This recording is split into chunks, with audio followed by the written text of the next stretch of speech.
হে বিশ্ব মানব সকল, ওই আল্লাহকে ভয় করো। সে আল্লাহ কত ক্ষমতাবান।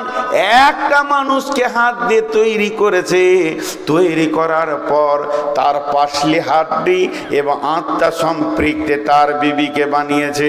তাহলে একটা নারী হলো, পুরুষ হলো, এই দুটি মেশিন দিয়ে সারা পৃথিবীতে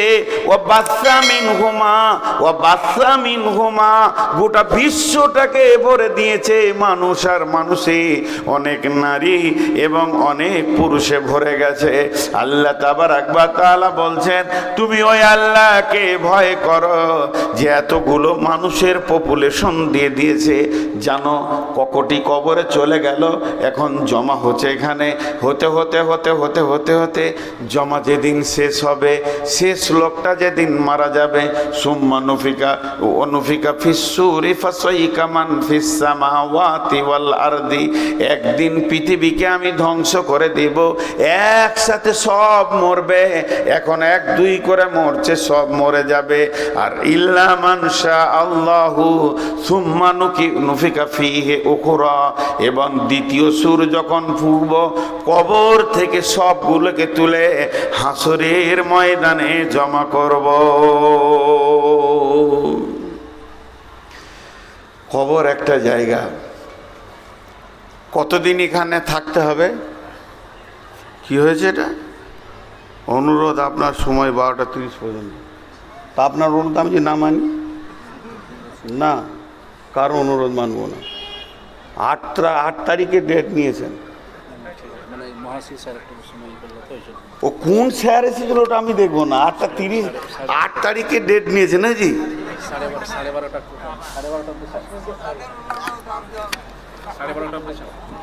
সুগারের রুগী তো। শুনেন, যে জালসায় যেছি বলছি 2টা মিষ্টি খান, কিছু হবে না। আচ্ছা 2টা মিষ্টি প্রতিদিন খেলে তো প্রতিদিনই হয়ে যেছে ভাই। একটা ছোট্ট গল্প শুনেই মাঝে। এই এক রাজা নিয়ত করেছে যে আমি সারা বিশ্বে নাম লিব, আমার নামটা যেন গোটা পৃথিবীর লোক একসঙ্গে করে। তো নিয়ত করেছে একটা দুধের পুকুর করব। পুকুর, সবাই তো পানির পুকুর করে, ও দুধের করবে। দিয়ে মিস্ত্রিকে দিয়ে ঢালাই দিয়ে পুকুরটা বিরাট বড় করে মোজাক দিয়ে ভালো করে করে দিয়েছে, খালি পড়ে আছে। আর লম্বা একটা ড্রেন করেছে। আর এলাকার সমস্ত ঘোষকে বলেছে সব 1 কলসি করে পানি দিবি, 1 কলসি করে দুধ আজ রাতে দিয়ে দিবি।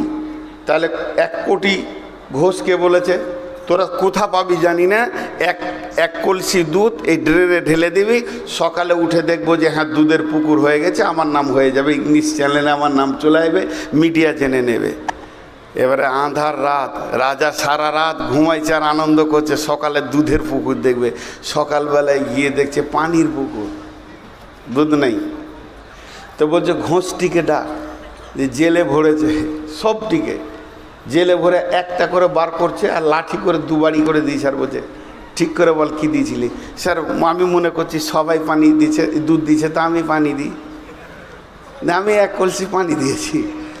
সবাই পানি দিয়েছে, দুধ কেউ দেয়নি। বুঝতে পারছেন তো? তো আজকে একটু চালিয়ে দেন। তো এটা তো প্রতিদিনই লোক বলছে আজকে চালিয়ে দেন। আর আমি সুগারের রুগী 12টার আগে নামতে চাইছি, এটা হবে না কোনো দিন। জিদ করে নেমে যাব, তাহলে ওরা বুঝবে যে ও এইটা করে, নাহলে প্রতিদিন হচ্ছে। যাক, অন্যদিকে চলে যাচ্ছে। তো আল্লাহ তাবারাক ওয়া তাআলা বলেন, এবারে কবরে আদম প্রথম শুয়েছে, হাবিল কাবিল। তো কখন শুয়েছে ডেট তারিখটা জানি না। আমরা একদিন জিজ্ঞেস করছি একটা সাইকুল হাদিসকে, আমি নিজে প্রশ্ন করছি যে বলতো আদম আলাইহিস সালাম কতদিন আগে পৃথিবীতে ছিল, কতটি বছর আগে? এটা বলতে পারলে বোঝা যাবে যে এতগুলো মাল যে পৃথিবীতে তৈরি হয়েছে, এখন 800 কোটি আছে, তাহলে ওই দুটো প্রথম শুরু হয়েছে যে এতগুলো হয়ে গেল এত বছরের মধ্যে। তা আল্লাহ তাবারক ওয়া তাআলা বলছেন প্রথম কে শুয়েছে ক তারিখে আল্লাহই জানেন। কিন্তু যেদিন পৃথিবী ধ্বংস হবে, সবাই একসঙ্গে মাটি চাপা পড়ে যাবে, কিন্তু সেই দিন একটা জোনাকি পোকা পিপুলিকা বেঁচে থাকবে না। প্রাণ যতগুলো আছে চলে যাবে, ইল্লা মানশা আল্লাহ, আল্লাহ যাকে ইচ্ছা করবেন তাকেই বাঁচিয়ে রাখবেন, এটা একটা আলাদা কথা।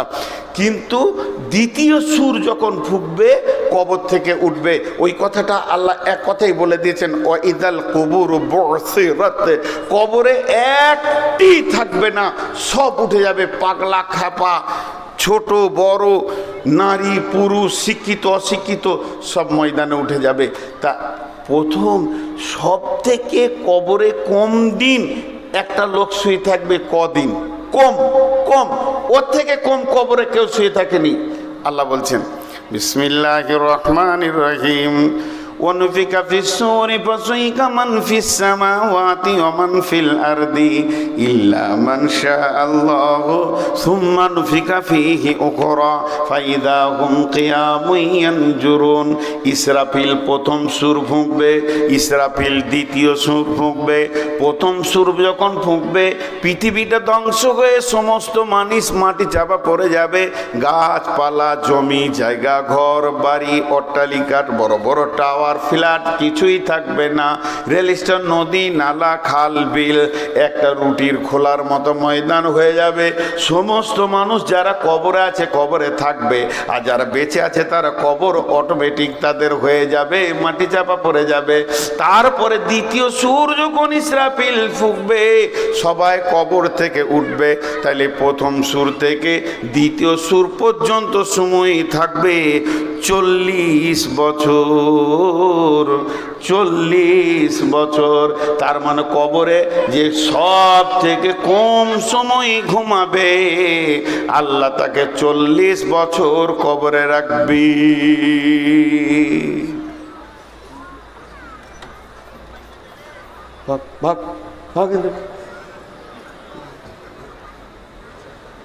মাথা গরম করতে এসছে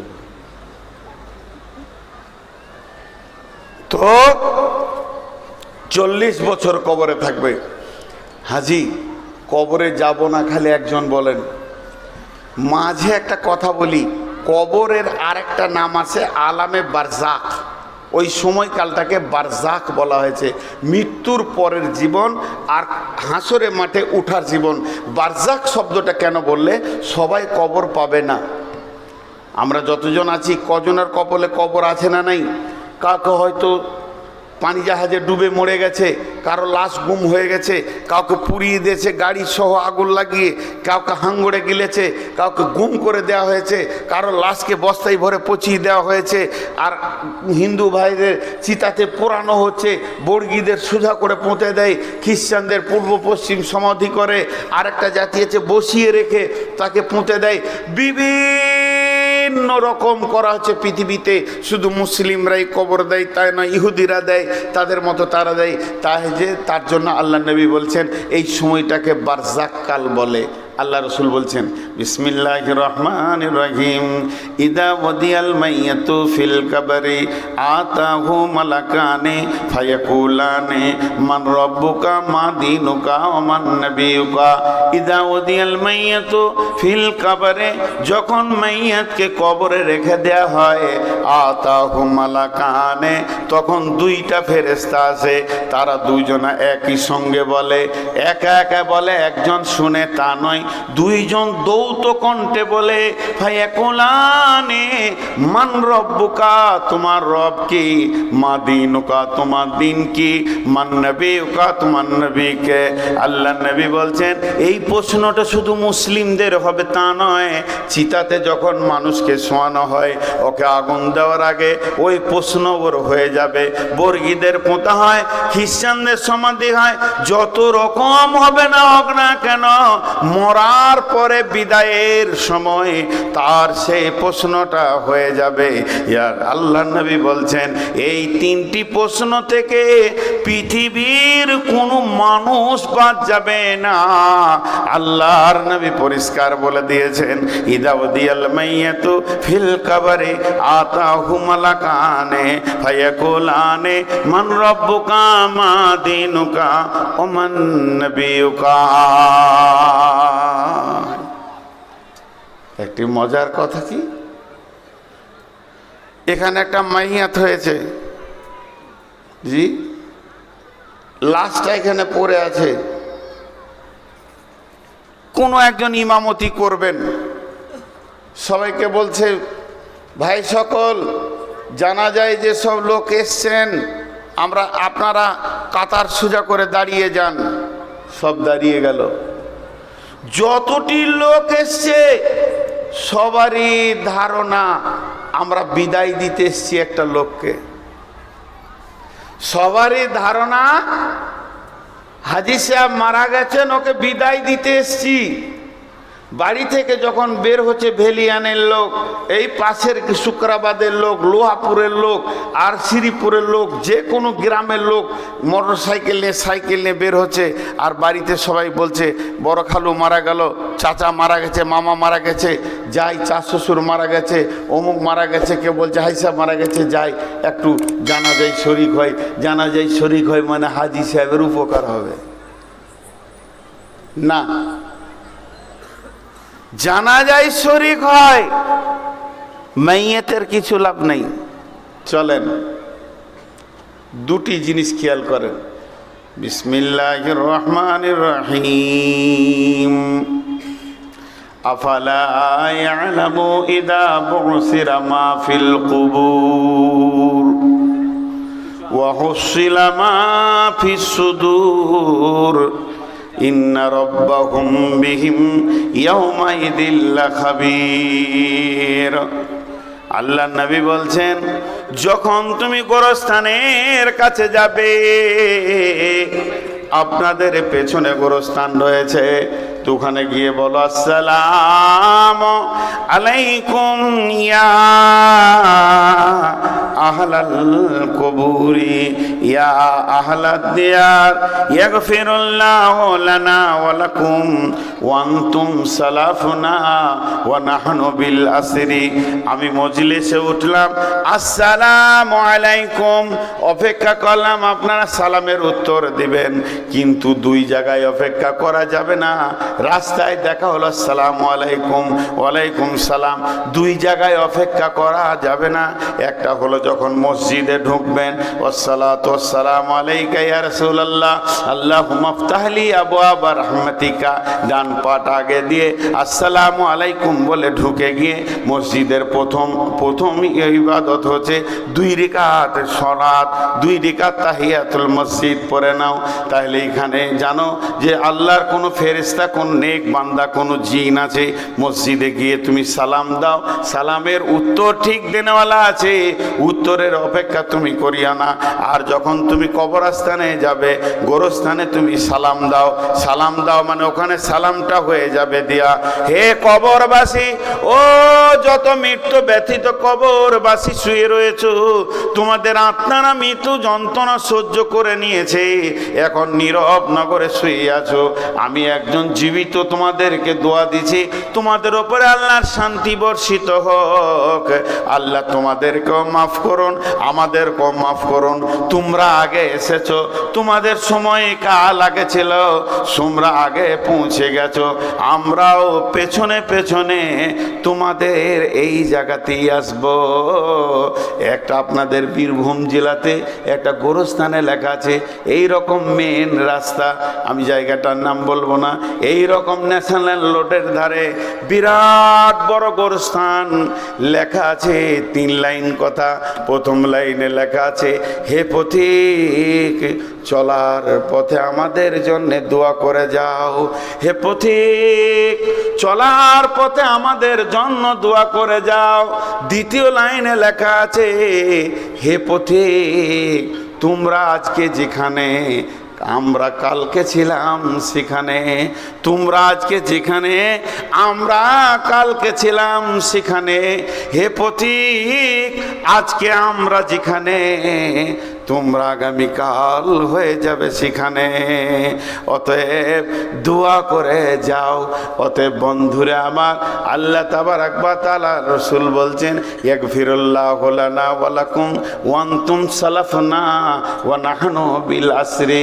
তোমরা আগে আগে এসেছো, আমরা পেছনে পেছনে যাব। এবার একটা এখানে লাশ পড়ে আছে, আমি ইমামতি শুরু করেছি, দোয়া করতে শুরু করলাম, আল্লাহুম্মা গফির লিহাইয়িনা ওয়া মাইয়িতিনা হাদিরিনা ওয়া শাহিদিনা ওয়া গায়বিনা ওয়া সাগীরিনা ওয়া কাবীরিনা ওয়া যাকারিনা ওয়া উনসানা আল্লাহুম্মা মান আহইয়াইতাহু মিন্না ফাহি আলাল ইসলাম ওয়া মান তাওফাইতাহু মিন্না ফাতাওফাহু আলাল ঈমান। 10টা কথা বললাম। আল্লাহুম্মা ফিল্লি হাইয়িনা, প্রথম দোয়া করলাম যত জীবিত আছে আল্লাহ তাদেরকে তুমি মাফ করো। আগে জীবিত এসেছি মাইয়াতকে দাফন করতে, দোয়া দিছি জীবিতদেরকে। দ্বিতীয়বারে বললাম ও মাইতিনা, মৃত্যু ব্যক্তিকে তুমি মাফ করো। ও শাহিদিনা ওয়া গায়বিনা, যে হাজির আছে তাকে মাফ করো, যে গায়েব আছে আসতে পারেনি তাকে মাফ করো। ও যাকা সাগীরিনা ওয়া কাবীরিনা, ছোটদের মাফ করো, বড়দের মাফ করো। ও যাকারিনা ওয়া উনসানা, পুরুষকে মাফ করো, নারীকে মাফ করো। তাহলে কাদের জন্য দোয়াটা হচ্ছে দেখেন, মৃত্যু ব্যক্তিকে শুধু একবার বলা হয়েছে, পাকা সুদারু মরেছে, পাকা সুদারু মরেছে। আর পৃথিবীর লোক এসে জানাজা পড়বেও জান্নাত চলে যাবে, কোনো দিন হবে না। যেমন আমল করবে তেমন যাবে। মানুষ মরে গেলে আমলের লাইন কেটে যায়। অতএব বন্ধুরে, কবর এমন একটি জায়গা, কবরে যাওয়ার আগে কবরের পূর্ব পরিস্থিতি তৈরি করে নিতে হবে।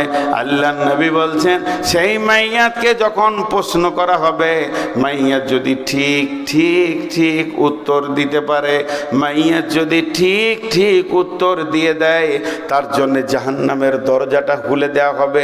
জাহান্নামের আগুন যেন ছিঁড়াছিঁড়ি করছে, গর্জন মারছে। ফেরেশতা বলবে, হে আল্লাহর বান্দা, একবার তুমি জাহান্নামটা দেখে নাও, এই জায়গাটা কত খারাপ।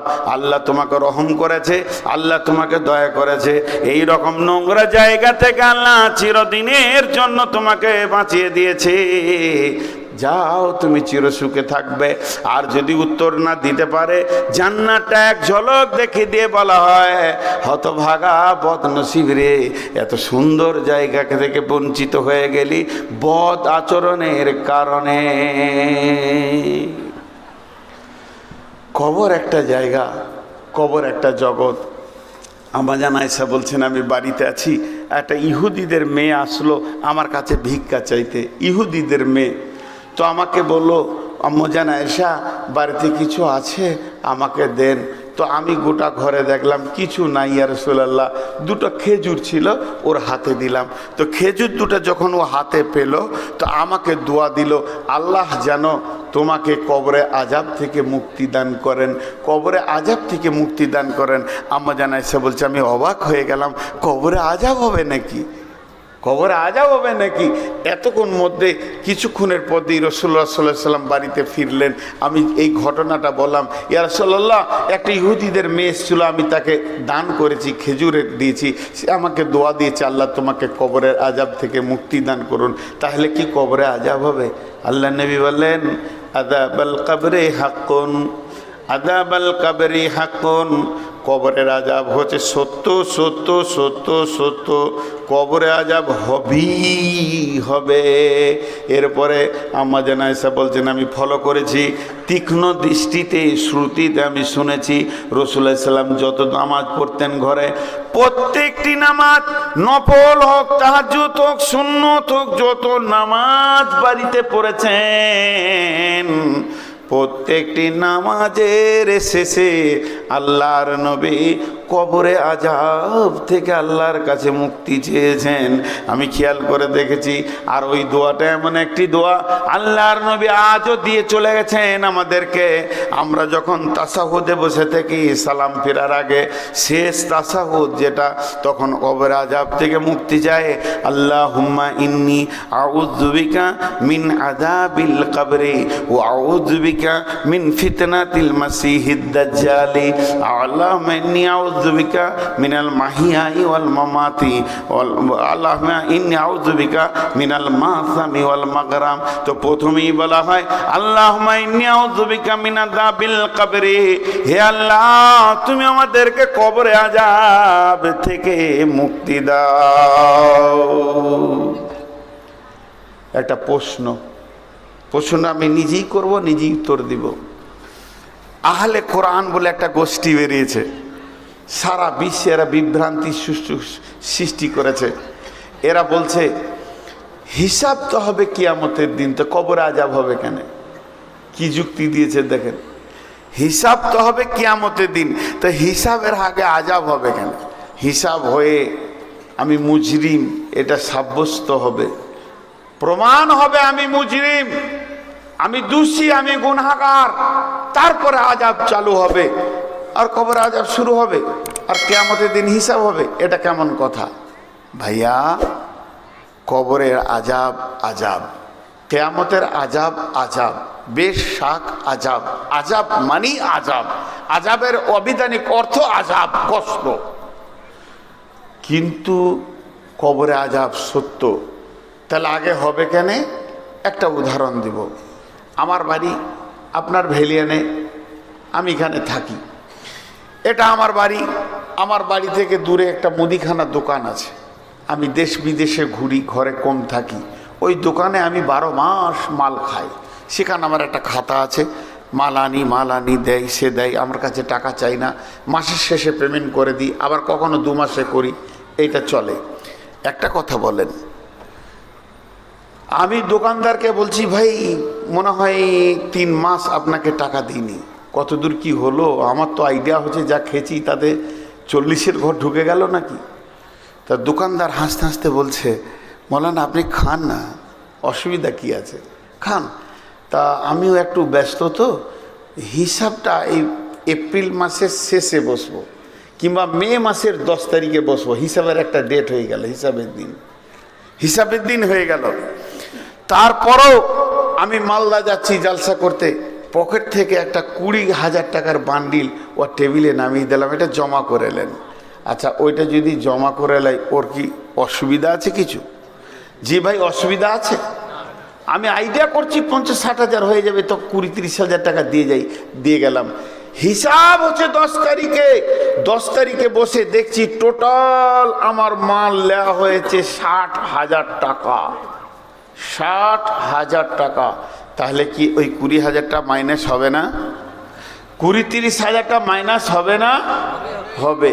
তো কবরের আযাব সত্য, কিয়ামতের মাঠে যেদিন হিসাব হবে সেই দিন এই আযাবটা ওই আযাবের মাইনাস হবে। আল্লাহর নবী বলছেন, মুমিন কালেমাওয়ালা যারা শাহাদু আল্লা ইলাহা ইল্লাল্লাহু ওয়া শাহাদু আন্না মুহাম্মাদান আবদুহু ওয়া রাসূলুহু পড়েছে, শিরক মুক্ত জীবন যে ব্যক্তিটা করে, ওই পৃথিবীতে যত কষ্ট পায়, রাস্তায় চলতে চলতে যদি পায়ে একটা ছোট্ট কাঁটা ঢুকে যায়, একটা কাঁকড়ে যদি আঘাত পায়, তার জন্য তার গুনাহ মাফ হয়ে যায়। তাহলে আল্লাহ মুমিনকে কি সুন্দর করে বানিয়েছেন। মুমিনের জীবনে সামান্যতম কষ্ট হবে আর তার আযাব মাফ হয়ে যাবে, তার গুনাহ মাফ হয়ে যাবে। তাহলে জেনে নেন, পৃথিবীতে যদি এটা হয়, চলার পথ তো আমার হিসাবের দিন, কিয়ামতের দিন আছে। এই চলার পথে পড়ছে কবর। আল্লাহ যাদের প্রতি দয়া করে, 2-4টা 10-20 গুনাহ, সামান্য গুনাহ যার আছে, কবরে আযাবেই সেটা মিটে যাবে। এমনও লোক আছে কবরই তার আযাব শেষ হয়ে যাবে, কিয়ামতের মাঠে সে মুমিনের দলে উঠবে। যদি কবরে আযাব শেষ না হয়ে যায়, তার গুনাহ যদি শেষ না হয়, কিয়ামতের মাঠে 50,000 বছর দাঁড়িয়ে থাকবে। কোনো চিঠি তো এটা পরে বললেই তো হয়। কথার মোশনে দিচ্ছেন, তার মানে কথাটা স্টপ করে আপনাকে এটা বলতে হবে এখন। হ্যাঁ, ও দান দেন আপনারা মাছের জন্য দেন। কে কত দিবেন আল্লাহর রাস্তায়? 2-5 হাজার যার কাছে যা আছে দেন। দানের জন্য বলছে, মানে স্টপ বাইন আর কি, দান আদায় করো। কোথায় এসেছি রে বাপ? দান আদায় হবে ইনশাআল্লাহ। তো সঙ্গে সঙ্গে পৃথিবী থেকে চলা থেকে কিয়ামত পর্যন্ত যত কষ্ট পাবে মুমিনের গুনাহ মাফ হবে। এর জন্য কবরে আযাব বড় সত্য, কবরে আযাব বড় সত্য, কবরে আযাব বড় সত্য। মাটির কবর গৃহে শোয়াইয়ে দিলাম যারে, নবী রাসূল সাহাবা ইমাম আল্লাহর ওলি যত আছেন শুইয়া কবর গৃহে, লক্ষ কোটি শত ডাকলেও শত কেউ কখনো আসবে না হায় মাটির বিছানা ছেড়ে, মাটির ওই কবর গৃহে শোয়ায়ে দিলাম যারে। যতগুলো লোক আছেন আমার কথা বুঝে জবাব দেবেন। যে মাদ্রাসাকে কেন্দ্র করে এই জালসা, সেই মাদ্রাসাকে কিছু দিবেন তো? বলেন ইনশাআল্লাহ। আরে জোরে বলেন ইনশাআল্লাহ। কারণ মাদ্রাসার কমিটি সবসময় ভয় খেয়েছে দিবে কি দিবে না। হ্যাঁ, এটা কথা ঠিক, সারা বছর মাদ্রাসা চলে এই জালসা কালেকশন ধান ওষুধ দিয়ে আল্লাহ তাবারক ওয়া তাআলা আমাদেরকে চালানো করায়, মুসলমানদের এই অদ্দা আছে বলি চলে। তা অতএব মাদ্রাসাকে দিবেন। আমি 2 মিনিট আর কথা বলে নিই। তাহলে এর নাম হলো কবর। কবর হচ্ছে একটা জান্নাতের টুকরো, কবর হচ্ছে জাহান্নামের সুলঙ্গ। অতএব কবর না দেখে কেউ জান্নাত যেতে পারবে না, এমন সিস্টেমেট আল্লাহ বানিয়ে দিয়েছেন আমাদেরকে। প্রত্যেককেই কবরকে গ্রহণ করতেই হবে, আলামে বারজাক মরতেই হবে, তারপরে জান্নাত জাহান্নাম আছে, মত থেকে কেউ বাদ যাবে না। কিন্তু কবরে প্রশ্ন তো 3টি। হযরতে ওসমান গনি কবর দেখলে ঝরঝর করে কাঁদতেন। সাহাবীরা প্রশ্ন করলেন, আমিরুল মুমিনিন, খলিফাতুল মুসলিমিন, আপনি জাহান্নামের কথাতে যত না বেশি কাঁদেন, কবরের কথাতে কেন বেশি কাঁদেন? হযরত ওসমান গনি উত্তর দিয়েছিলেন, ভাই সকল শোনো, আল্লাহর নবী বলছেন যে কবরে ধরা পড়ে যাবে সে সব জায়গায় ধরা পড়বে, আর যে কবরে ছাড়া পেয়ে যাবে সব জায়গায় ছাড়া পেয়ে যাবে।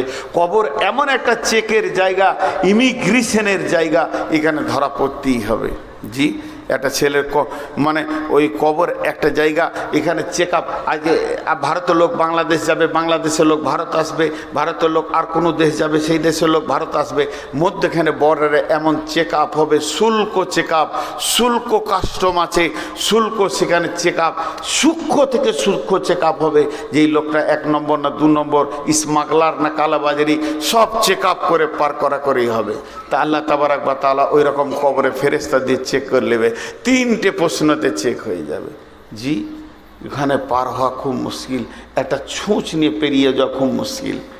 একটা ছেলের কম্বল হারিয়ে গেছে, বুঝলেন, কম্বল তো গোরস্থানে বসে আছো, সারাদিন ওই গোরস্থানের পাঁচিরটাতে বসে আছে। তো ওকে একজন সকালে হাট যেছে, নোলহাটিতে দেখছে যে বসে রয়েছে রফিকুল বসে গোরস্থানে, আবার বিকাল আসছে দেখছে হ্যাঁ ওইখানেই বসে আছে। তো ওর সম্পর্কে চাচা হলো, তো বলছে ভাতিজা গোরস্থানে কেন বসে রে বাপ, তোকে সারাদিন দেখছি যে গোরস্থানে বসে আছিস, তোর দাদাকে দাদিকে মনে পড়েছে তার লেগে? বলছে না চাচা, ওই যে চেন্নাই থেকে কম্বলটা এনেছিলাম না, ওইটা চুরি হয়ে গেছে। আমার তো ঘর ভালো নয়, ভাঙা চোরা ঘর, আমি কাজে গেছি খাটতে কোথা, আর কে চুরি করে নিয়েছে। তো তোর কম্বল চুরি করেছে তোর ঘর থেকে চোরে, আর তুই গোরস্থানে এসে বসে আছিস, তা মনে হচ্ছে মরা লোকে চুরি করেছে নাকি? ওরা দিবে? এই বল ভাই কে নিয়েছিস, দিয়ে দে। যেখানে 5টা লোক আছে, জাল সাথে বল একবার মাইকে, আমার কম্বলটা লাল কম্বল নিয়ে চোখে দিয়ে দাও। তো কবরস্থানে বসে আছি, খ্যাপা নাকি তুই? ও তখন ওর চাচাকে বলছে, খ্যাপা আমি লয়, খ্যাপা তুমি। কেন? বলে তারতেও হাঁপ, দৌড়তেও হাঁপ। হাঁপ মানে কি? দৌড়লে হাঁপ লেগে যায়, হিস ফিস করে, ওটাকে হাঁপ। এক কথাই বলছে তারতেও হাঁপ, দৌড়তেও হাঁপ। আমি আপনার কাছে আম চুরি করেছি একটা, আর আপনি আমাকে লাঠি নিয়ে তেড়েছেন 3 কিলোমিটার। লাভ কি হলো আপনার? আমি যতটা দৌড়েছি আপনি ততটা দৌড়েছেন, চোরও যতটা দৌড়েছে বাড়ির মালিক অতটাই দৌড়েছে। তার থেকে আমি আম পেয়েছি 50 হাত দূরে ছিলাম, এইটাই পার্থক্য। তা লাভ কি হলো? যে মালিক হয়েও তাকে ধরতে হলো, তার লাভ কি হলো? ও তো বলছে চাচা আপনি খ্যাপা আছেন, আমি খ্যাপা লই, তার তো হাঁপ, দৌড়তেও হাঁপ। আমি কম্বলওয়ালার পেছনে কেন দৌড়বো? আমি চেক আপের জায়গায় বসে আছি, যেখানে যাক কম্বল ফেলে যেতে হবে। এখানে আমি দরখাস্ত দিতে এসেছি মেন গেটে, এইদিকে ঢুকতেই হবে, আমার কম্বলকে ফেলে দিয়ে তারপরে যেতে হবে। কারো বাবার ক্ষমতা নেই একটা ছুঁচকে নেই কবরে পার হয়ে চলে যায়। 4টিখানি কথা নয়, জমি জায়গা সব দাবিয়ে নিয়েছি, সব ওখানে শুল্ক বেরিয়ে যাবে। কিন্তু শুনেলেন হযরত ওসমান বলছেন কবরে যে বেঁচে যাবে সব জায়গায় বেঁচে যাবে। কথাটা একবার সত্য নয়, দুবার সত্য নয়, হাজারবার সত্য, লাখবার সত্য। তাহলে কবরে প্রশ্ন কয়টা হবে? কবরে প্রশ্ন হবে তিনটি। মান রব্বুকা মা দীনুকা মান নবিয়ুকা। তাহলে আমার প্রশ্ন হলো, আমার আবার মনে প্রশ্ন তৈরি হলো, এত নামাজ পড়ে কি হবে, এত রোজা রেখে কি হবে, এত রাতে তাহাজ্জুদ পড়ে কি হবে, না চুরি করো না, ডাকাতি করো না, বেঈমানি করো না, খবরদার না, এই করো না, ওই করো না, সব যার যা মন যাবে করে যান। আর তিনটে প্রশ্নের উত্তরটা মুখস্থ করলেন, ভেজাল চুকে যাবে। ফেরেশতা বলবে মান রব্বুকা, আমি বললো রব্বি আল্লাহ। মা দীনুকা, দীনুল ইসলাম। মান নবিয়ুকা, তোমার নবীকে, নবী মুহাম্মদুর রাসূলুল্লাহ সাল্লাল্লাহু আলাইহি সাল্লাম। ফেরেশতা বলবে একে জান্নাতে দিয়ে দাও। উত্তর ঠিক আছে, বুঝলেন? সারা জীবন সুদ খাও, চুরি করো, লম্পটি করো, জুয়া খেলো, তাস খেলো, যার যা মন যাবে করো, প্রশ্ন তিনটে খালি মুখস্থ করে নিতে হবে ছেড়ে, যেন ভুল না হয়। তাই যদি হতো বুদ্ধি দিয়ে পার হয়ে যাওয়া, একটা মৌলবি জাহান্নাম যেত না, সব মুখস্থ আছে। 2 বছর যে মাদ্রাসা দেখেছে তার মুখস্থ হয়ে গেছে কবরের প্রশ্নের উত্তর। আমি তো বাচ্চাতে মুখস্থ করেছি যখন মাদ্রাসা 1-2 বছর থেকেছি। এই যাও মান রব্বুকা রব্বি আল্লাহ, মা দীনুকা দীনুল ইসলাম, মান নবিয়ুকা নবী মুহাম্মদ রাসূলুল্লাহ সাল্লাল্লাহু আলাইহি সাল্লাম, হয়ে গেল। তাহলে আমাকে আর কে আটকায়? আমাকে কে আটকায়? জি, একটা ছোট্ট গল্প আবার শোনাবো। এক বুড়ি মানুষ মানে মুরব্বী। আমার মাকে আমার খুব কম মনে পড়ে। আমার মা আমাকে 5 বছর 6 বছরে রেখে দুনিয়া থেকে চলে গেছেন আল্লাহর ডাকে। আমার মাকে আল্লাহ জান্নাত নসিব করুন। কিন্তু আমার চাচিকে খুব মনে পড়ে। তো চাচির কাছে যখন বসতাম, খুব মুরব্বী মানুষ, সাদা সিধে মানুষ ছিল, কোনো প্যাঁচ বুঝতো না। তো ও বসলি একটা কথা বলতো, কি কবরে জবাব দিব? ওর আখেরাত ফাকেরাত অত হাদিস মুখস্থ নেই, কবরে কি করে জবাব দিব রে বাবা, কবরে কি করে? ওর একটা জিনিস মনে পড়তো, তাহলে কবরকে ভয় করে। একরকম ওই রকম মুরব্বী মানুষ, বুড়ি মানুষ, ওর বয়স 70 বছর হয়ে গেছে। তো ও খালি কবরকে নিয়ে চিন্তা করে, কবরে কি জবাব দিব, কবর। ওর পেটের বেটা ল নিয়ে পড়তে গেছে, আইন পড়তে গেছে, তর্ক পড়তে পড়তে নাস্তিক হয়ে গেছে। ওর পেটের বেটা বলছে আল্লাহ নাই, আখেরাত নাই, কিয়ামত নাই, কবরে আযাব নাই, যে যা পারবি করে লেগা। মা বড় ইমানদার আর বেটা হলো নাস্তিক। এবার বেটাকে তো মা খেতেই দিবে, মা খেতে দিচ্ছে। সকালে উঠে কোর্ট যাবে, তো রুটি দিছে, তরকারি দিচ্ছে, আর বলছে বেটা নামাজ পড়ে বাবা, কবরে কি জবাব দিবি? তো রুটি খেতে খেতে বলছে তুই বুঝিস না গে, বলা খাম খায়া তো তুই বুঝিস, বড় আম বুকেই না। ই জানে আর মাথায় কিছুই নেই। মা তো ঘুরিয়ে ঘিরিয়ে একটাই কথা বলছে, কবরে কি জবাব দিবি? 3 দিন কোর্ট বন্ধ আছে। সকালবেলায় উঠে খাতা কলম নিয়ে মসজিদে হাজির। ইমাম সাহেব দেখছে গাঁয়ের পাকা খচ্চরটা আসছে আর কি। গোটা দুনিয়া ওকে চিনে যে ইসলাম মানে না, কিছুই মানে না। তাও ইমাম সাহেবকে বলছে, ওই ইমাম সাহেব শুনেন, কথাবার্তা দেখেন ওর, আপনারা সব মানুষকে বিভ্রান্ত করে রেখে দিয়েছেন, কি সব কবর ফবর বলছেন, কবরে কি প্রশ্ন হবে বলেন তো? বলে ইজাউ জিয়াল মাইয়াতু ফিল কবরে আতা হুমালা কানে ফায়াকুলানে মান রব্বুকা মা দীনুকা মান নবিয়ুকা। বলে দাঁড়ান আমি লিখিলি, মান রব্বুকা মা দীনুকা মান নবিয়ুকা। উত্তর কি হবে? রব্বি আল্লাহ দীনুল ইসলাম, নবী মুহাম্মদ সাল্লাল্লাহু আলাইহি সাল্লাম। ও আপনার রাতে মুখস্থ করে নিয়েছে, এমন মুখস্থ করেছে বেরেন ভালো শয়তানের। হ্যাঁ, নাস্তিক কেমনি হয়েছে, বুদ্ধি ভালো দিয়ে মুখস্থ করে নিয়েছে। সকালে ঘুম থেকে উঠে বিরাজ করছে। মা জিজ্ঞেস করছে বেটা ফজর পড়লি, কবরে কি জবাব দিই? বলছে শুনে লে, খালি শুনেলে, তোর মুখস্থ আছে কি ঠিক করে বল। মা তো ভ্যাবা খেয়ে যায়, কি বলে কবরে জগৎ তোর হবে। মান রব্বুকা রব্বি আল্লাহ, মা দীনুকা দীনুল ইসলাম, মান নবিয়ুকা নবী মুহাম্মদ রাসূলুল্লাহ সাল্লাল্লাহু আলাইহি সাল্লাম। দেখ আমি মুখস্থ করে নিচ্ছি, তার মানে আমি পেরিয়ে যাবো, আমার পরীক্ষায় পাস। এবার তুই কি করবি দেখ গা, তোর তো মুখস্থ হবে না বুড়ি মাথায়। মা বলছে বেটা রে, তোর পেটে আমি হয়নি, আমার পেটে তুই হয়েছিস। তোর পেটে আমি হয়নি, আমার পেটে তুই হয়েছিস। তাহলে তোকে একটা গল্প শোনায়। 2 বন্ধু ছিল ওই গ্রামে। একটা গ্রামে 2 বন্ধু ছিল। এক বন্ধু একটা ময়না পাখি নিয়েছে, এ বাড়িতে খাঁচাতে রেখে দিয়েছে, আর গোটা গায়ে বলে বেড়াচ্ছে আমার ময়না কথা বলে, আমার ময়না কথা বলে। ওর বন্ধু বলছে তর্ক 1000 টাকা তোকে দিব, তোর ময়না কথা বলে না। বলছে তাহলে চল একটা সাক্ষী নিলে চায়ের দোকানে, চল তোর ময়নাকে দেখতে যাব। সাক্ষীটা যে ময়নার কাছে পৌঁছিয়েছে, তো ময়নাটা বলছে আসসালামু আলাইকুম, কেমন আছেন? সাক্ষীটা বলছে এই তো ঠিকই তো কথা বলছি, 1000 লাগবে। বলে দাঁড়ান না, এবার তুই যা। এবার গাবাড়ি ময়নার মালিক গেছে, আসসালামু আলাইকুম, কেমন আছেন? তো বেশ কথা বলছে। এই দুজনাকে যখন বলেছে, এবার ওর পালা পড়েছে। ও বাড়িতে গিয়ে একটা বড় হাঁদা বিড়ালকে ধরেছে, ওকে ভালো করে ঘাটটাকে চেপে রাগিয়ে রেখেছে, ব্যাগের ভেতরে নিয়ে গেছে। এবার ময়নাটা কাছে গেছে, ময়না মাথা নামিয়েছে সালাম দিব বলে, আর হাঁদা বিড়ালটাও সামনে তুলে ধরেছে। বিড়ালটা যখন ম্যাও করেছে, তখন পাখিটা ছিটপিট করে খাঁচার ভিতরে চি করে শব্দ উঠেছে। সালাম ভুলে গেছে, কেমন আছেন ভুলে গেছে। একবার তখন বলছে, বাবা দেখ তোর ময়না কথা জানে না, বরং বুলি জানে, আর শিখানো বুলি। এই বিড়াল দেখে ভুলে গেছে, শিখানো বিলি মনে থাকবে না। তুই যেটা মুখস্থ করেছিস, আজরাইলকে দেখলে তুই তো দূরের কথা, তোর বাপেরও মনে থাকবে না। যতই মুখস্থ কর, আজরাইলকে একবার দেখবি, মুনকির নাকিরকে যখন দেখবি, তো তো তো তো তো তো তো হা হা লাদেরি ছাড়া কিছুই বলতে পারবি না।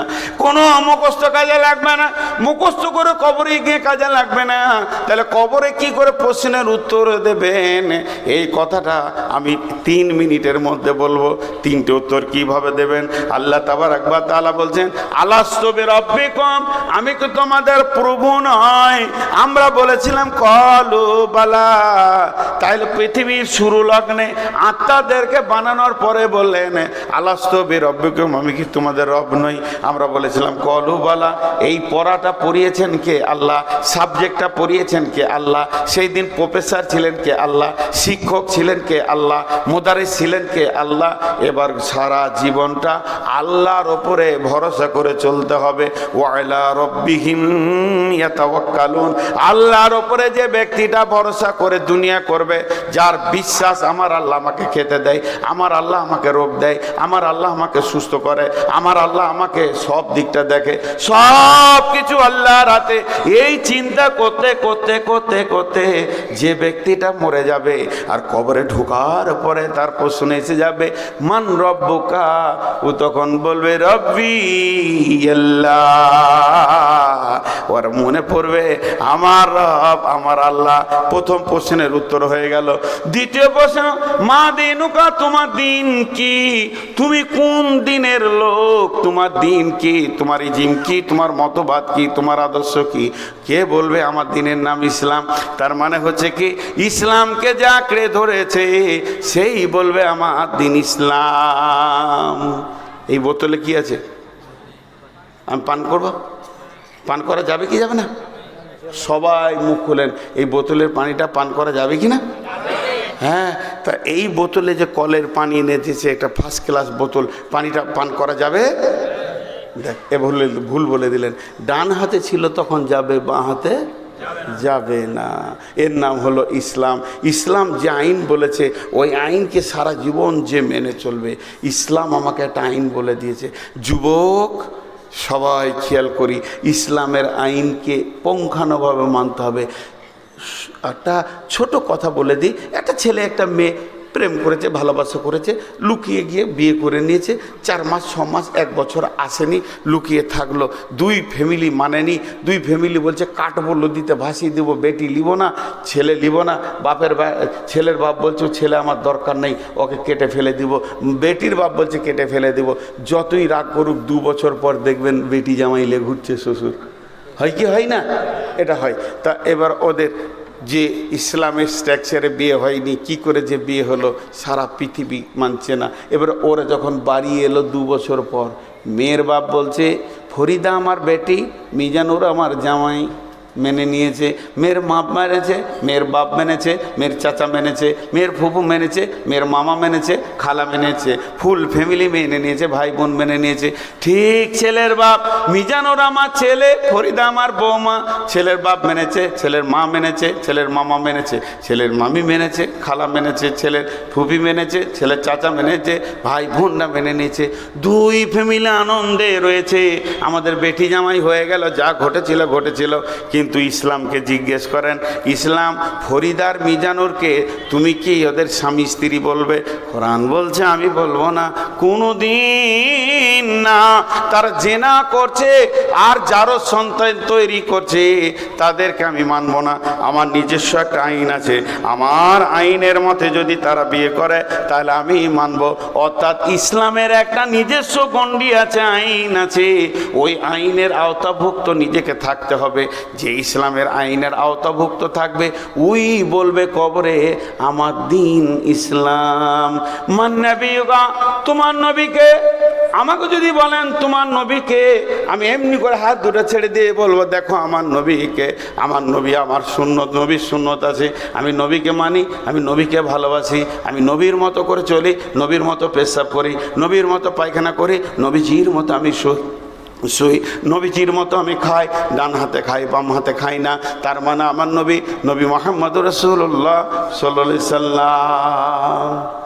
যুবক, যতগুলো যুবক আছেন খালি একবার ছোট করে বলছি, রাগ না করলে ভালো হয়, এই যে চুলটা চারিদিকে নাড়া, এইখানে জুতোর বিরাস, এটা কোন নবীর সুন্নত? এটা কোন নবীর সুন্নত? আপনি ওই চুলটা এমনি করে লেড়ে দিয়ে বলবেন যে এটা নবী মুহাম্মদ সাল্লাল্লাহু আলাইহি সাল্লাম করেছিলেন। একটা যুবক বলেন, একটা যুবক বলেন, কে বলবে আমার নবী মুহাম্মদ সাল্লাল্লাহু আলাইহি সাল্লাম? কে বলবে যে নবী মুহাম্মদ সাল্লাল্লাহু আলাইহি সাল্লামকে নিজের বডিতে রাখতে পেরেছে? জি, অনেক কথা। খোরাইন বলে একটা ছেলে ছিল, ওর লম্বা চুল ছিল আর পায়ের নিচে, ওর টাকনুর নিচে কাপড় ছিল। আল্লাহ রসুল একদিন গল্প করছেন মসজিদে নববীতে যে মদিনাতে খোরাইন খুব ভালো, কিন্তু আর দুটো কাজ খুব খারাপ, পায়ের টাকনুর নিচে কাপড় থাকে, মাথার পেছন দিকে চুল থাকে। খোরাইন যখন এটা শুনলো আমার রসুল এই দুটাতে নারাজ হয়েছে, চুলকে চাকু করে কেটে ফেলে দিয়েছিল, পায়ের নিচের কাপড়কে ছেটে ফেলে দিয়েছিল। আমি গোটা পশ্চিমবঙ্গের কথা বলছি না, গোটা বীরভূমের কথা বলছি না, নোলহাটি থানার কথা বলছি না, ভেলিয়ান গোটা গাঁয়ের কথা বলবো না, এইখানে যতগুলো যুবক বসে আছেন, আপনি একবার আপনাকে টেস্ট করেন, আপনি নবীর উম্মত না আপনাকে কোন নবী ওটা দিয়ে গেছে? টাকনুর নিচে আপনার কাপড় কেন আর আপনার মাথার চুল এমন কেন? এই লোক জবাব দিতে পারবে না। কিন্তু যে লোকটা সুন্নত মেনে নিয়েছে, রসুলের খাওয়া উঠা বসা, ও বলবে আমার নবী মুহাম্মদুর রাসূলুল্লাহ সাল্লাল্লাহু আলাইহি ওয়াসাল্লাম। সকলে জোরে বলেন সাল্লাল্লাহু আলাইহি সাল্লাম বলেন আমার নবী মুহাম্মদুর রাসূলুল্লাহ সাল্লাল্লাহু আলাইহি ওয়াসাল্লাম। তাহলে শুনে নেন, আল্লাহ তাবারক ওয়া তাআলা কবরে এই তিনটে প্রশ্নের উত্তর ওই দিতে পারবে যে চিরদিন আল্লাহকে ওপরে তওয়াক্কুল করে চলবে। দ্বিতীয় উত্তরটা যে দিতে পারবে যে ইসলামের ওপরে দিয়ে জীবন কাটাবে আর যে নবী মুহাম্মদ সাল্লাল্লাহু আলাইহি সাল্লামকে আদর্শ মনে করবে, তার উত্তর সে দিতে পারবে। শুধু একটা কথা আপনাদেরকে বলবো, এতগুলি লোক বসে আছেন, আজকের বক্তব্য শেষ অংশটুকু বলবো, কিন্তু তার আগে একটা কথা বলবো, কোনো আল্লাহর গোলাম আছেন আজকে যে আমার বায়ানটা শুনছেন বা আরও আলেম এসেছে কেন? এই মাদ্রাসাটার বদৌলতে। আমি কোনো ভার্সিটিতে পড়ে মৌলানা হয়নি, মাদ্রাসা থেকে হয়েছি। আর এই মাদ্রাসা কালেকশনের জন্য যে আমাকে চিঠি দিয়েছে, এটা কি অন্যায় করেছে নাকি? না, আজ মাদ্রাসা আছে বলি আলেম ওলামা পৃথিবীতে দেখতে পেয়েছেন। আজ মাদ্রাসা আছে বলি এত আলেম ওলামা আছে। আর মাদ্রাসাকে ওরা আগেই ধরেছে কেন? যাতে করে আলেম ওলামা না থাকে। তাই আপনাদের কাছে আমার আবেদন, কোন আল্লাহর গোলাম আছেন? আমি 5-7 মিনিট আছি, আমি ছেড়ে চলে যাব। কোনো আল্লাহর গোলাম আছেন কি 5,000 2,000 দেনেওয়ালা? আচ্ছা, আপনাদের যারা চাদর নিয়েছে একবার ঢুকিয়ে দেন, আমি যতক্ষণ আছি।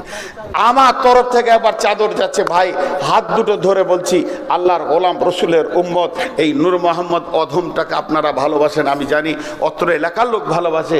যে যা পারবেন আল্লাহর হস্তে চাদরও দেবেন, কিন্তু 2,000-5,000 দেনেওয়ালা কেউ আছেন? আরও দুটো চাদর দাও, এই আরও দুটো চাদর দাও না, ভিতরে দিয়ে দাও চাদর। জি হ্যাঁ, আর ছেলেগুলো দুটা চাদর 3টে চাদর যাও আল্লাহর রাস্তে। কেউ আছেন আল্লাহর গোলাম রসুলের? সবাই টাকা রেডি করেলেন, পকেট থেকে বের করে আপনারা এই বাবু এইদিকে চলে এসো, ক্যামেরার এইদিকে, ওইদিকে একটা চাদর যাক, যার কাছে যা আছে দেন, আল্লাহর রাস্তে দেন। মাদ্রাসাটা আছে বলি আজকে কোরআনের তালিম আছে, আলেম ওলামার চেহারা দেখতে পেয়েছেন। আজকে যে দুটি কথা বললাম, এই দেখেন, অত বিয়েই হয়নি তো শাশুড়ির নামে কে দিলে? তোমার তাই ভালো, শাশুড়ির নামে আর দাদা নেই। কত 2000 টাকা। আর তোমার কার নামে? শাশুড়ি হবে ওর নামে? শালা বিটি দেওয়ার লেগে তো মরবে, ছটফট করবে তাইলে। যাক, 2000 টাকা দিয়েছে, তাহলে 1000 টাকা দিয়েছে, 3000 হলো। আর কেউ আছেন আল্লাহর গোলাম? আর কেউ আছেন আল্লাহর গোলাম? কেউ আছেন? চটচট করে দেন। মাশাআল্লাহ, জাযাকাল্লাহ। দেন, চট করে দেন। চাদর নিয়ে যারা বাবা এইদিকে একটা চাদর যাও। মাশাআল্লাহ। আরে মাদ্রাসা আছে বলি আজকে আমাদের দিন ঠিক আছে, ইসলাম ঠিক আছে। মাদ্রাসা না থাকলে কি দিয়ে টাকাবেন?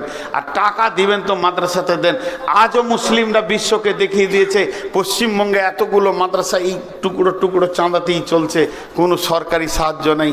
অতএব আল্লাহ আমাদেরকে এই উদার দিলটা রেখে দিয়েছে। আল্লাহর রাস্তে 3 জন 3 দিকে হয়ে যাও, একসঙ্গে গোল হয়ে গেলে হবে না। আর কেউ আছেন আল্লাহর গোলাম? আর 2 মিনিট আছি আপনাদের সামনে, আমি কথা বলি, কালেকশনটা চলুক। 5000, 2000, 1000 দেনেওয়ালা। আহা, মমতাজ বেগম মিতু বাপের নামে 1000 টাকা দান করেছেন। মাশাআল্লাহ। এই যে আফজাল আমার আগে কালেকশন করছিল, কত ছন্দ জোয়ার পেটে আছে আল্লাহ জানে, একটি রাখবে, আমি ছন্দ করতে পারি না ভাই। এবার অতএব দোয়া করছি, আল্লাহ মমতাজ বেগমের আব্বাকে জান্নাতুল ফেরদৌস নসিব করুন, গুনাহকে মাফ করুন। উনি দান করেছেন, ওনাকেও আল্লাহ বাপের সঙ্গে কিয়ামতের মাঠে দিদার করুন এবং জান্নাতুল ফেরদৌস নসিব করুন। কিয়ামতের দিনে রসুলের হাতে পানি পার করার তৌফিক দান করুন। যারা দান করছেন তাদেরকেও আমি আজকে